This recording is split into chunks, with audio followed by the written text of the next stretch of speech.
अस्सलाम वालेकुम दोस्तों, दूजा पार्ट तो देखो उस्ताद मोहतरम इज्जत में फकरे शुजाबाद उस्ताद फयाद कोसर साहब दी आवाज दा खूबसूरत सोडा सुन सो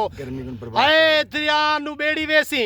कबूतर उड़ावना है भावे लक्सी रेडी वेसी। हां जी उस्ताद जी क्या करा मैं हाय जिवें रन सवेरे आखे रोटी खा नहीं खाती सान लाला बहुत ज्यादती थई है साहब को सख्ती ना रन्ना रोके दरिया बेड़ी पार नहीं करनी। क्या करूं उस्ताद फयाद बेचारे रोटी नहीं खाती कंज रोटी नहीं मिली ये चंदा साहब है जेड़ा रोंदा है अल्लाह खैर करे सी जी उस्ताद एक रोल सुनो दे बस इतने सारे लोग देखो दरिया देखो हाय खैर ये उस्ताद एक मुच्छा है तेरी खैर मुच्छा टू वाटल ऐसा जेड़ा तो कोई गार के दरिया साढ़े सा ताड़ी मारो जोर दी मारो हां खैर झूलेलाल उस्ताद जी हिम्मत जरा बेड़ी रोक मना जीवे चन पार वेसी जरा खड़ते हाय हाय हाय हाय हाय हाय ना रोक्यो ता मैं कोलो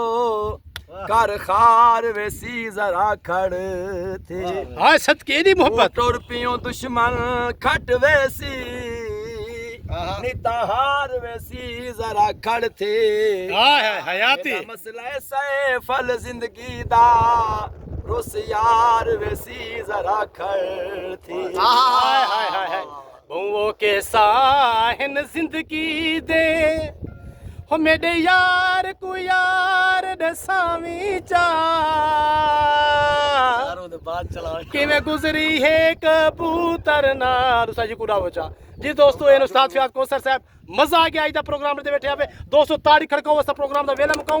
खैर खैर हंसदे रहो खुश रहो बात रहो ते ना विसरो ते याद रहो सारे दिल च रहो ते रब ने मेरा कदीर शहबादी तुआरे तो गिनसी कबूतर ते उस्ताद फयाद ते चंदा ते तू मलाह बेड़ी मलाह चलेंदा रहे साडे दिल को विसलेंदा रहे जानी पार दे परू खड़े शक्ल यार निकलेंदा रहे मत्ता चंदा कदीर आवे फयाज को खत लिखेंदा रहे चाल कदीरा जुल्लू वतन पेड़िया भजेंदा रहे अल्लाह सोने दी अमान।